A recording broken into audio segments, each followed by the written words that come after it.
During the previous test phase, we realized that to live up to the players' expectations, we have to take the game offline. By being online, we couldn't deliver the changes fast enough. We couldn't build up the team, we couldn't change the infrastructure and improve on our processes. But it was absolutely the right thing to do because now we are back and we are ready.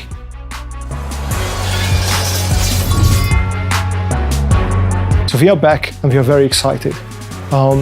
Very excited because finally again we can talk to our community. We're also excited because we signed a deal with Wargaming, and as the player feedback is invaluable for us, also Wargaming's free-to-play experience is invaluable for us.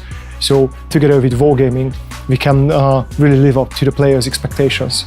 So we are much more confident that we're going to develop the right game for our users and our community.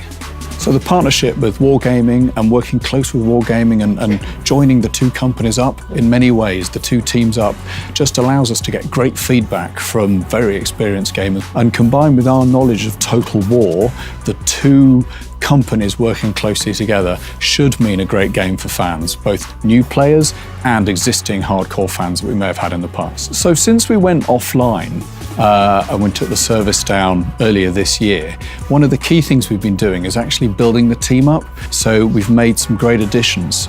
Primarily, they're in three main areas. So we've made additions in content teams, animation, audio, character art, and that's to make the battle as immersive as possible, so you really feel you're there on the battlefield.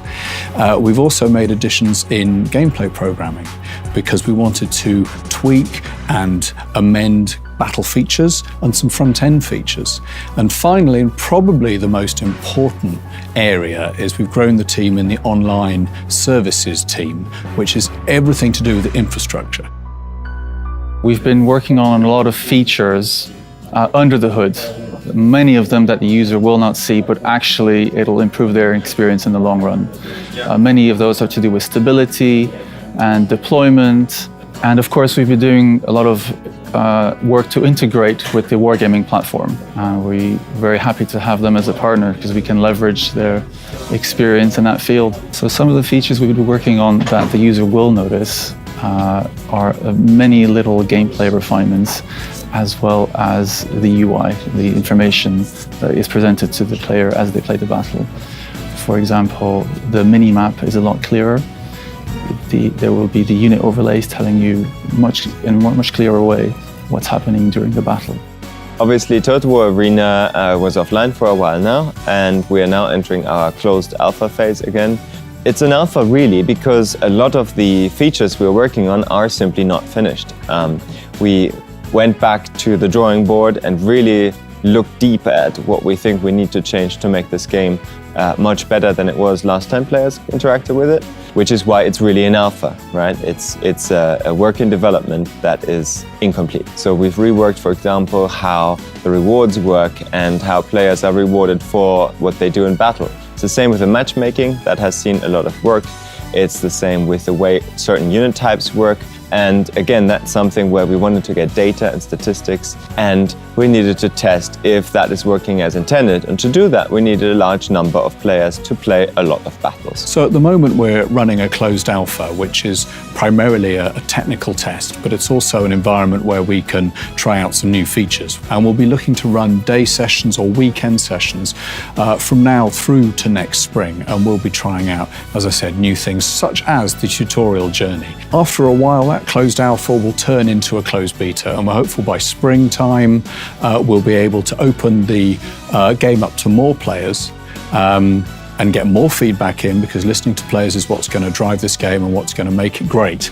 And we can take it through a full-on closed beta through next spring and into next summer. So all the previous players, of course, we intend to invite them to the closed alpha and closed beta stages as soon as we can. The last test we did was a very limited closed alpha test where we invited the players who had played the most battles in the game from the Europe and Eastern Europe CIS region. We will invite players from other regions in the coming months for the next tests. So yes, all the players from the closed alpha and closed beta from before will get invited. Also, all players from the previous closed alpha and closed beta tests that we have done will, upon final release, receive some sort of reward. We will have various tiers of rewards that we will give out once the game is in a stable state where there will be no more resets and players are expected to be able to continue playing. So for the next development cycle on Arena, our ambition is to take the game to the next level. We want to develop the game up to early medieval times, including gunpowder units in the future. We want to add new factions, new nations, new technologies to our product.